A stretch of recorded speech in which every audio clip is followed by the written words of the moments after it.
Every time there's a drunk hillbilly out in a ghillie suit pretending like he's Bigfoot, that's news coverage on every channel, their feel-good story of the night. And, another guy down in Florida was spotted, and they show some guy in a terrible Bigfoot costume. Usually you have an original incident, and then a hoaxer comes out of the woodwork. He gets publicity. He literally destroys the validity of the previous sightings of the previous witnesses. And everybody says, oh, well, everything was a hoax. And personally, my own opinion of hoaxers, I like to barbecue them. I started getting all these emails, messages, people pointing me to websites about a creature called the Ozark Howler.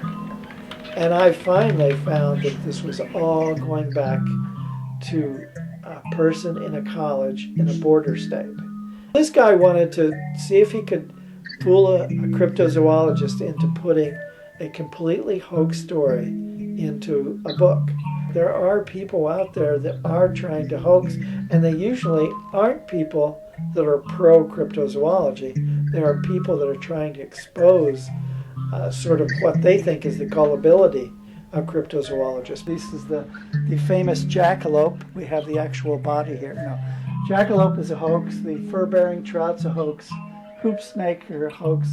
Well, hoaxing is always a perilous pitfall of this type of endeavor. I mean, it's one more thing that it's not that other disciplines of science are without hoaxing, but for the most part, the hoaxes that have taken place are immediately transparent, and they're obvious to any serious and discerning observer, and frankly, they're rather few and far between. We're trying to show, look, this isn't pseudoscience. This isn't crackpotism. We have a zoological problem.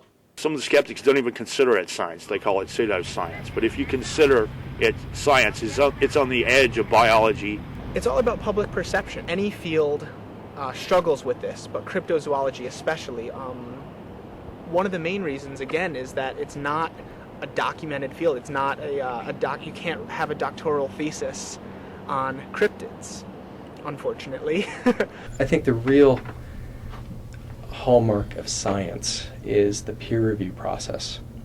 So the thing is a lot of people can, for instance, get a book contract even if it's from a reputable press like the Oxford University Press, and you can go out there and they can do research, and they could even throw a bunch of statistics at it, at whatever problem is that they're studying, and publish it, and voila, they've got this scientific publication.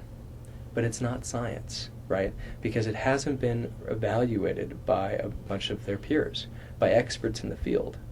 So that is really, really crucial to make something science. Without that, it's just pseudoscience. We're in this odd situation where traditional, orthodox methodologies are not given the same value and merit as they are in other situations. And so we're burdened with this added onerous of respectability. And I point out, for example, to my department chair that all of the endorsements for my book, and he says, endorsements don't mean anything.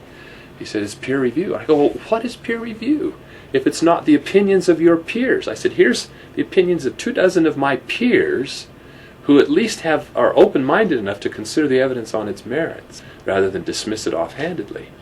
And I said, if that, I just respectfully have to disagree with your cookie-cutter approach to peer review. At the edges of cryptozoology, you have all sorts of stuff that is definitely pseudoscience. Creationism. Paranormalists that want to say that these animals aren't flesh and blood animals at all, that they're interdimensional beings that can move in and out of dimensions and stuff of that nature, Bigfoot stepping out of UFOs. It's people like that that give cryptozoology the image of pseudoscience. Crackpots. These are people up here like crackpots, and most likely they really are. The vast majority of what we know about Bigfoot, about Loch Ness, about Yeti, comes from terribly unscientific sources. And some of those sources actually have a veneer of science, and they seem very scientific sounding. But science sounding doesn't make science. But as far as cryptozoology as a science, it's a hard one for me to answer, especially from psychology. So many people think that psychology is not a science at all, right? So once again, in psychology, depends on what kind of scientist you are.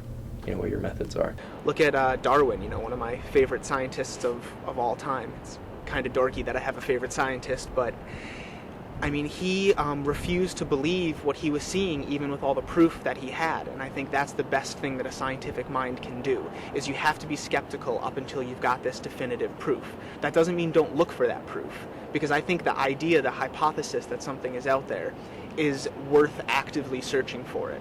But you have to stay rooted in the true scientific process and in what we know about biology. I don't think that most cryptozoologists are scientists. And if you're going to study such phenomena, applying the scientific method is the only way to do it, because it's the only way that helps us overcome being human. It's already part of science. Heuvelmans wrote about it as a subdiscipline of zoology 50 years ago. Why are we upset because later day skeptics and debunkers come along and start throwing around the evil pseudoscience word?